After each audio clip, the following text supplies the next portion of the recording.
ازيكم يا بنات؟ عاملين ايه؟ يا رب تكونوا بخير. اهلا وسهلا بيكم في قناة على راحتك. النهارده هنعمل مع بعض احلى طريقة لعمل الشريك، وهنعملها ببضاية واحدة بس، وهيطلع معانا هش عامل زي القطن بالظبط، وكمان هيطلع معانا مورق زي ما انت شايفة وبدون زبدة. هنعمله بطريقة سهلة جدا وبسيطة، وهقولك ازاي التسوية بتاعته عشان يطلع معاكي عامل زي القطن كده بالظبط. هنطلع كمية كبيرة من بضاية واحدة بس. بتعملي لي بس لايك للفيديو واشتراك في القناة لو كنتي اول مرة تشوفي القناة بتاعتي. يلا بينا نشوف اسرع واسهل طريقه لعمل الشريك ببضايه واحده. اول حاجه هنجيب البوله بتاعتنا ونحط فيها كوبايه من اللبن. وطبعا اللبن هنا هيكون دافي زي ما انت شايفه، بحيث ان الخميره بتاعتي تشتغل. انا حطيت هنا نص كوبايه من السكر، ولكن بعد ما سويته كان محتاج سكر تاني، فهنضيف كوبايه احنا من السكر. يبقى كوبايه من اللبن عليها كوبايه من السكر، وهنقلبهم كويس جدا كده مع بعض.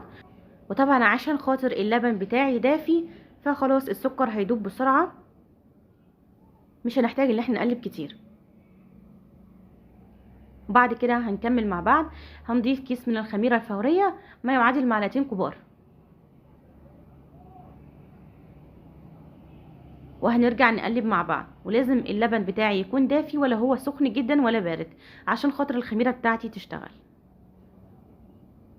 وهقلبهم كويس جدا كده مع بعض في اللبن والسكر.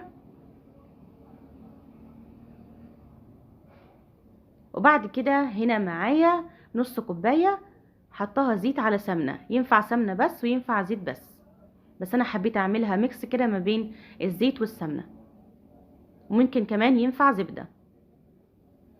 وهضيف البضايه الواحده اللي قلتلك عليها في اول الفيديو، وتكون بدرجه حراره الغرفه عشان تندمج معايا بسرعه.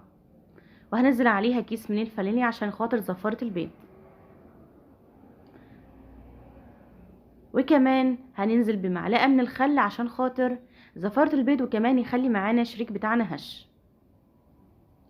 وهنقلب لحد ما البضايه تندمج مع اللبن والسكر والخميره والخل والفانيليا والزيت على السمنه.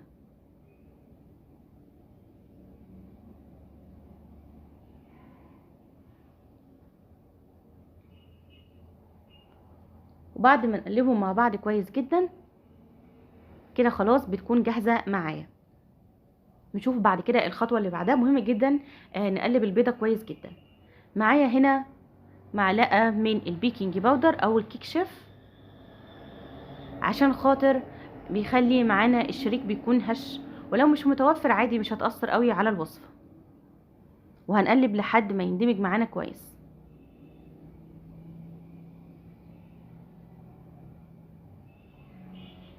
مهم جدا في الخطوه بس ان اللبن بتاعنا زي ما قلت لك بيكون دافي، عشان خاطر بس الخميره تشتغل معانا. كده خلاص قلبنا كويس. بنضيف معلقه من السمسم عشان بيدي طعم حلو جدا في العجينه بتاعه الشريك. طبعا دي اختياري، لو انت عايزه براحتك، مش عايزه ندهن بس على الوش. وبعد كده بضيف ربع معلقه من الكركم عشان يديني الصفار بتاع الشريك بتاعنا. ربع معلقه، حاجه بسيطه جدا زي ما انت شفتي معايا. وهقلبها كويس جدا. وكده المواد السائله بتاعتي بتكون جاهزه معايا، ونبدا نضيف مع بعض في المواد الجافه. مقدار الدقيق على بعضه كله 4 كوبايات ونص.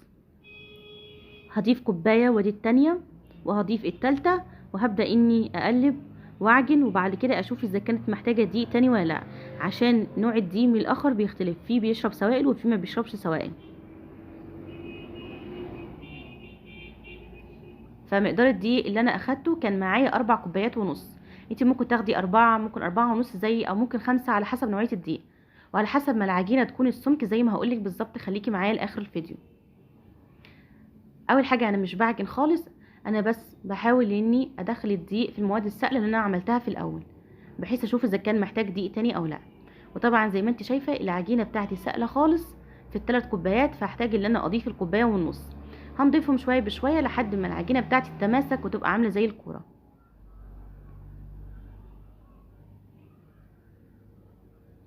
ننزل شويه بشويه زي ما انت شايفه، وابدا اني اعجن واشوف اذا كنت محتاجه تاني او لا. وطبعا زي ما قلت لك مقدار الدقيق بيرجع على نوع الدقيق بتاعك. مهم جدا بس نوصل لقوام عجينة بتكون متماسكة وفي نفس الوقت بتكون طرية. هنبدأ بقى في المرحلة دي برضو اللي احنا مش بنعجن، لا احنا بس بنلم العجينة لحد بس ما نكمل كمية الدقيق ونشوفها اذا كان هتحتاج معانا تاني او لا. خلاص كده العجينة مش محتاجة معايا تاني عجين، اتلمت وسابت البولة كده خلاص بتكون جاهزة معايا. بلمها بالطريقة دي، اول ما تسيب البولة بعرف انها خلاص مش محتاجة اي مواد جافة تانية. ببدأ اني اكورها بالطريقة دي وبتكون طرية زي ما انت شايفاها. بحط فيها ايدي التانية بتطلع نضيفة بدون اي عجين، كده بعرف ان هي خلاص كده مش محتاجة معايا اي دقيق تاني. لازم تكون طرية وبتلزق بسيط زي ما انت شايفة بالطريقة دي.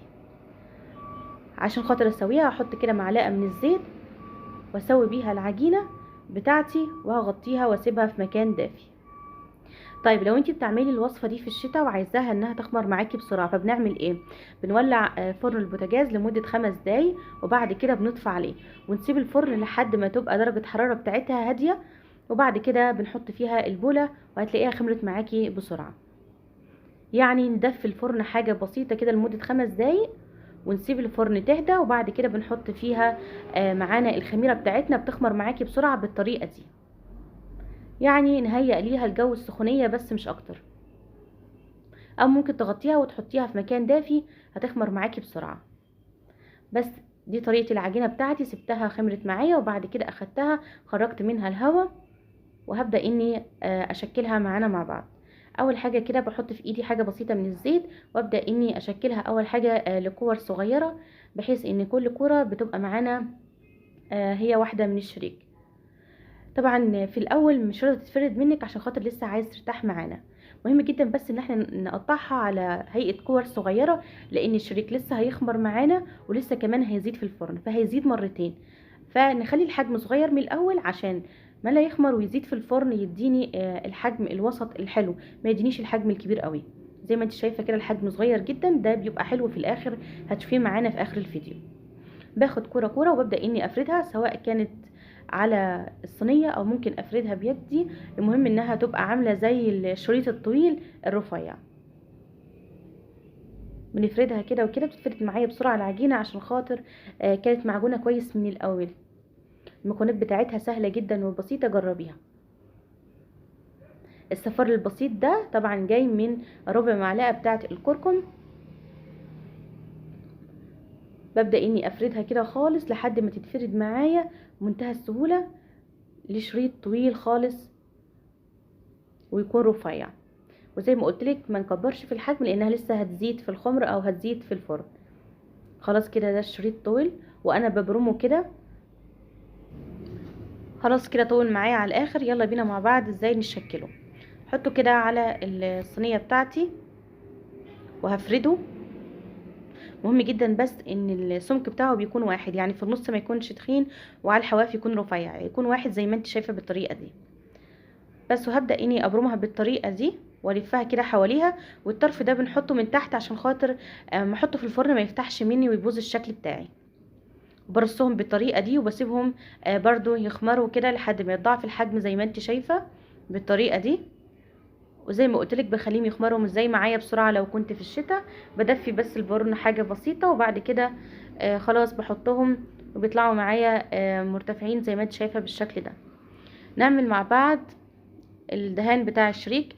هناخد مع بعض بضايه، ولو مش متوفر عندك البيت فممكن ندهنه بلبن على رشه من القهوه سريعه الذوبان او النسكافيه، او ممكن زي ما انا عملت بضايه على معلقتين من اللبن على رشه من الفانيليا عشان خاطر زفاره البيت. وزي ما قلت لك ممكن ندهنهم لبن على مع بعض مع قهوة سريعة الذوبان، او ممكن ندهن وشهم زبدة او سمنة وندخلهم الفرن، هتديني برضو نفس النتيجة. قلبتها كويس جدا التشريبة دي وبعد كده هبدأ اني ادهنها. وطبعا بندهن الشريك بتاعنا بعد ما يخمر ويتضاعف الحجم بتاعه. حطيت نقطة من الخل برضو عشان خاطر اضمن ان زفارة البيض ما تكونش موجودة خالص. جبت الصاجين بتوعتي، وطبعا الصاجين قبل ما احط فيهم الشريك لازم بدهنهم زيت او سمنه. بدهن كده الوش بتاعهم بخليط اللي انا عملته وبالراحه عشان خاطر الخمر بتاعه ما يخرجش منه، فندهن كده بالراحه. وزي ما انت شايفه تضاعف الحجم بتاعه، وعشان كده قلتلك نصغر الحجم من الاول. هندهنهم كويس جدا، حتى على الجوانب هندهن عشان خاطر تاخد لون موحد معانا في الفرن. ما ندهنش الحته اللي من فوق ونسيب اللي على الجوانب، لا بندهن كل حته عشان زي ما قلتلك تاخد معانا لون حلو في الفرن. تعالي نحكي مع بعض على طريقه التسويه. هنسويها ازاي؟ هنسويها اول حاجه على درجه حراره بتكون 200، يعني الفرن بتاعتي بتكون سخنه عشان خاطر اول ما يخش معانا ينفش ويرتفع معايا على طول. هنا كنت رشيت سكر، وبعد كده سكر خشن عادي، وبعد كده رشيت فوقه السمسم. عشان كده قلت لك لو مش عايزه المعلقه السمسم في العجينه فاحنا كده كده هنرش من فوق، ولكن بتديها طعم حلو جدا. هندخلها زي ما قلت لك على درجه حراره بتكون 200، لازم تكون الفرن سخنه. وبعد ما الفرن ادخله كده لمده 5 دقايق هتلاقيه معاكي ارتفع كده وزاد الحجم بتاعه زي ما انت شايفه.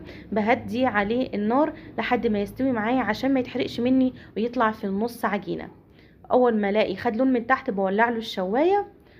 وطبعا دي النتيجه بتاعتي طالعه هش جدا. اعملي لايك للفيديو واشتراك في القناه. سلام يا بنات.